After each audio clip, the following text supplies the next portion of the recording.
So this is a beautiful day here in New York City today.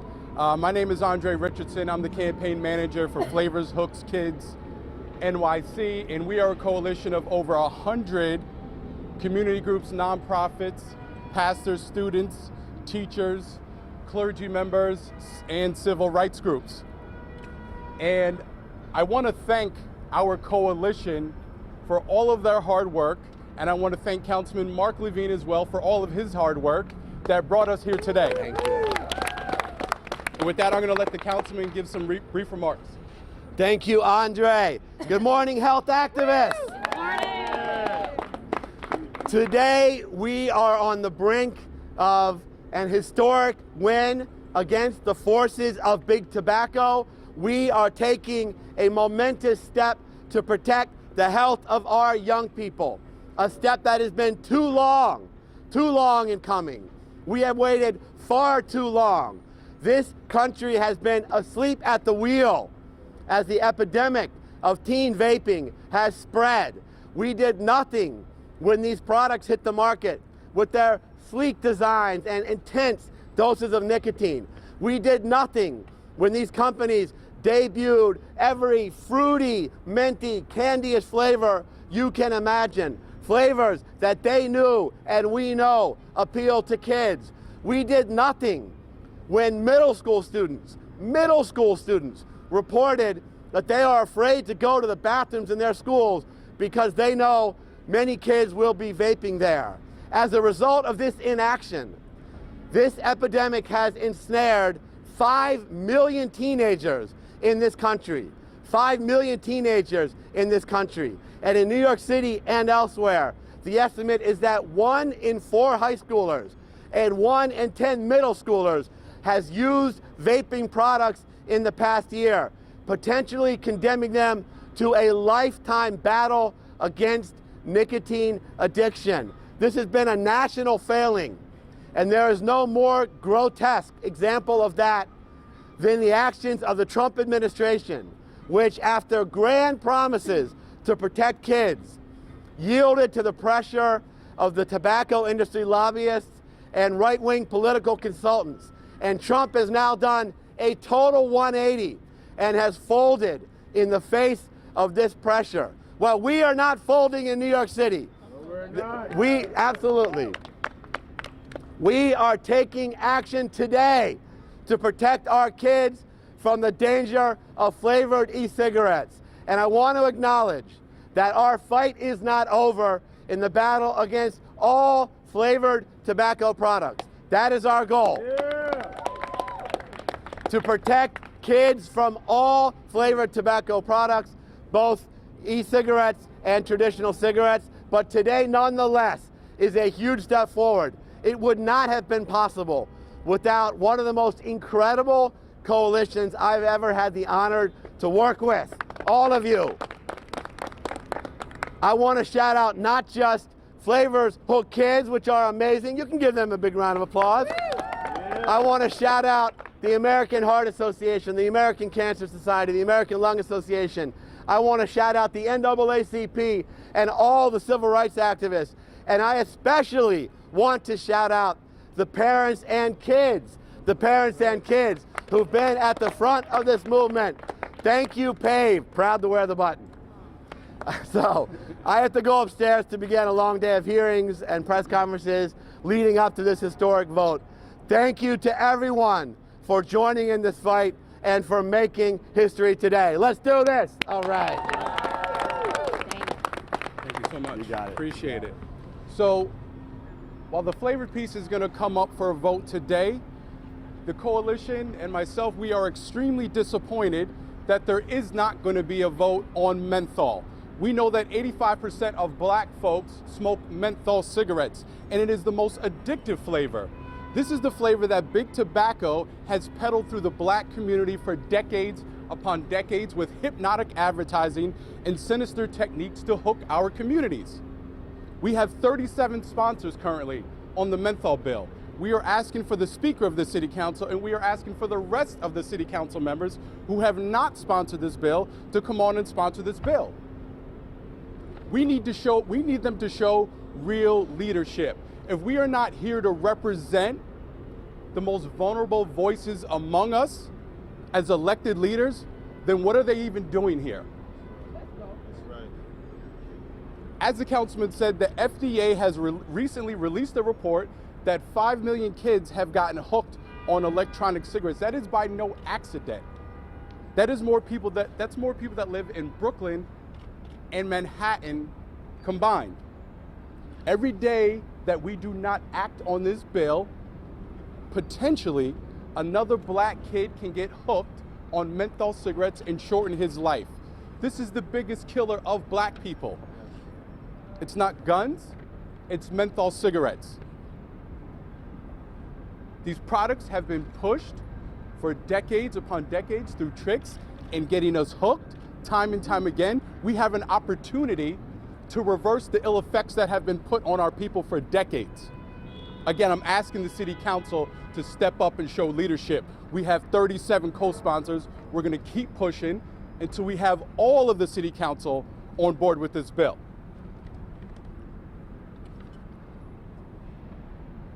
The next speaker that we're gonna bring up, and I'm gonna go a little bit over here, so stay with me. Mike DeVoli, New York Metro Government Relations, American Cancer Society. Good morning. Good morning. Morning. So the American Cancer Society and the American Cancer Society Cancer Action Network are dedicated to preventing cancer, detecting cancer early, and treating cancer. The American Cancer Society has been at this for 107 years now. And in the past 30 years, there has been no greater step to reduce deaths from cancer than the reduction in smoking rates that we've experienced in this country. And the reason why we've seen such a decline in smoking is because of aggressive policies by policymakers. No place in the entire country has been a greater champion and a greater leader in the fight against tobacco than this building here, City Hall. New York City has led the fight against tobacco for the past 25 years. And what we've experienced in the past 25 years is an enormous decline in cancer-related deaths. But despite all of that progress, every year in New York City, over 12,000 people will die from smoking-related illness. And when you look just at cancer, just at lung cancer, over 2,600 New Yorkers will die from lung cancer every single year. When you look at the past 10 years since the City Council created this menthol loophole in the first place, over 21,000 New Yorkers have died from lung cancer. Over 21,000 since this loophole was created. So the question is, are we going to ignore those 21,000 lives, or is New York City going to continue to lead in reducing smoking and continue to lead in reducing cancer rates? We know how to reduce the cancer burden in New York City. The question is, do our policymakers have the political will and the courage to do so? Unfortunately, we've experienced in the past week, New York City is no longer the leader. While we absolutely 100% celebrate the passage today of the restriction on flavored e-cigarettes and congratulate Councilmember Mark Levine and the City Council for this historic action, when it comes to traditional cigarettes, which directly cause cancer, we have fallen behind. Just last week, the state of Massachusetts surpassed New York City in that leadership. But you know what? There's hope. There is still time for the City Council to pass the menthol legislation this very year. And so I have one request to all of the members of the media out there and the public out there. I challenge you to find any piece of legislation that has more support than Intro 1345, that has not moved in the city council. Because I looked at it yesterday, and I guarantee you there is no piece of legislation with this much support in the past decade that has not passed and been signed into law. We must have the political courage and the will to act today, or else those 21,000 lives will be lost in vain, and 10 years from now we will be looking back and shaking our head and saying, what happened in New York City? Thank you all so much, and thank you, Andre, for all your leadership. Thank you, thank you. Thank you, Mike. Next up, we're going to have Assemblymember Rodneyce Bichot. Thank you, thank you. Good evening, good morning, sorry. My name is Assemblymember Rodneyce Bichot. I represent the 42nd Assembly of Flatbush, Brooklyn. I just want to thank everyone who made this possible to have this press conference, Flavor Hooks Kids New York City, NAACP, Andre Richardson, Cancer Action Network, Parents Against Vaping, PAVE, and colleagues in government. We are here because there's been a health crisis affecting our communities imposed by the tobacco industry, targeting not only children, but also racially targeting African American communities. We are thankful for the movement so far that has been made by the City Council to proceed with the banning of flavored e-cigarettes, which was a bill that was sponsored by, Councilmember Mark Levine. But we cannot stop here. We also need to push the restriction and/or the banning of all flavored products in tobacco, including menthol. City Council Bill Introduction 1345, sponsored by Councilmember Fernando Cabrera.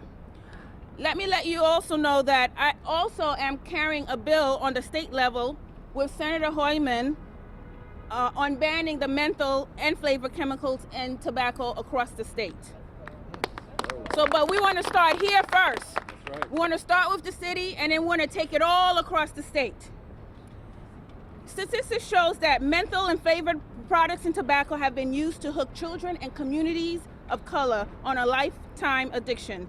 Statistics shows that African American cigarette smokers are nearly 11 times more likely to use menthol cigarettes than white smokers.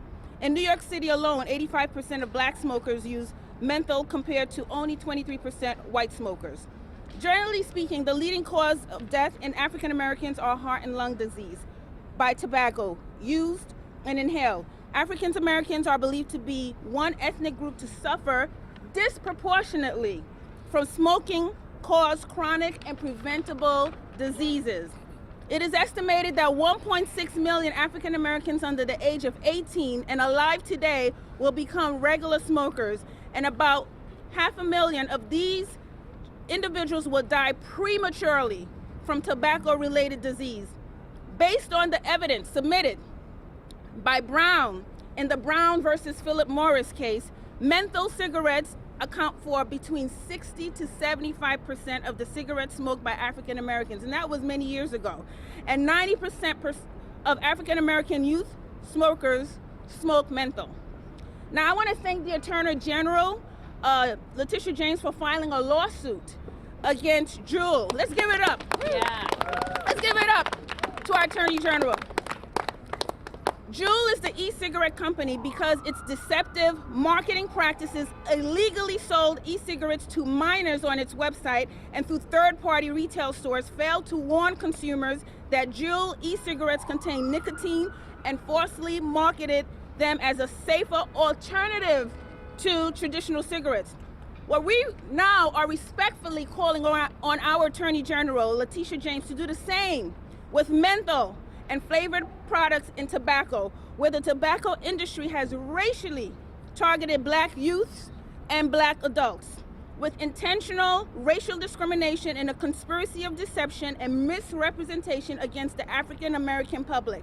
And that medical research has demonstrated that mentholated tobacco products pose greater health risks than mentholated ones, including an increased incidence of cancer of the lung and pharynx.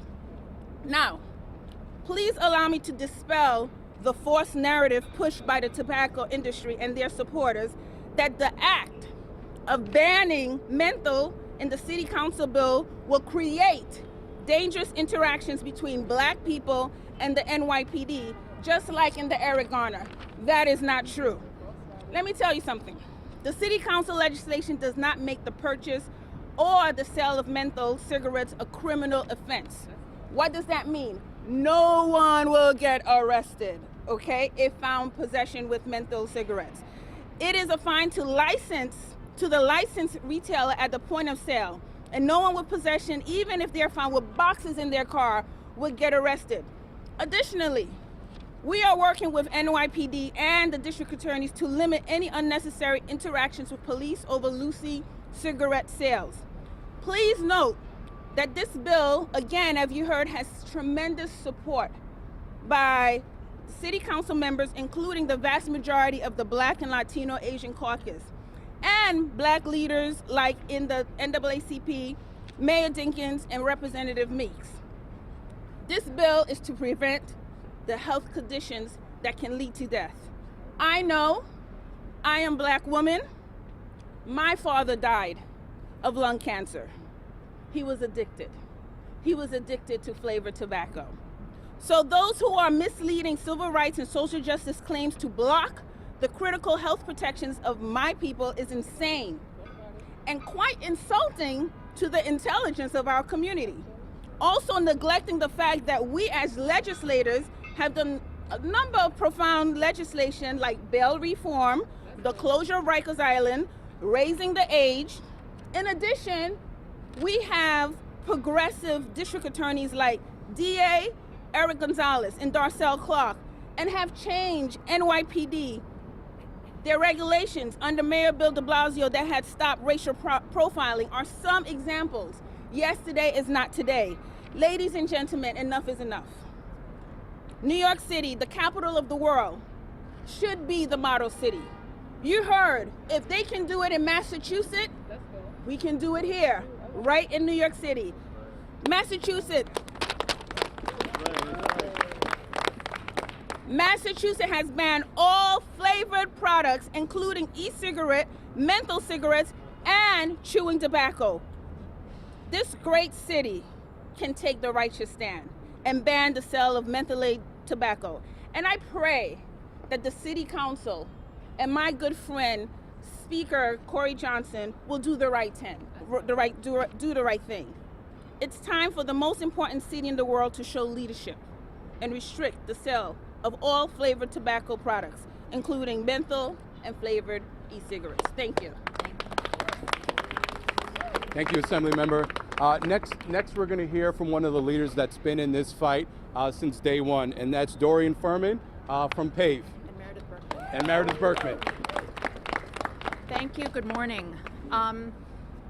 Meredith and I are two of the 3 co-founders of Parents Against Vaping and 2 of the thousands of parents across the country who self-identify as concerned parents of teenagers and young people who are vaping e-cigarettes. We started Parents Against Vaping, or PAVE, a year and a half ago when we discovered that Juul came into our kids' school and spoke to a 9th grade class about e-cigarettes, calling Juul completely safe.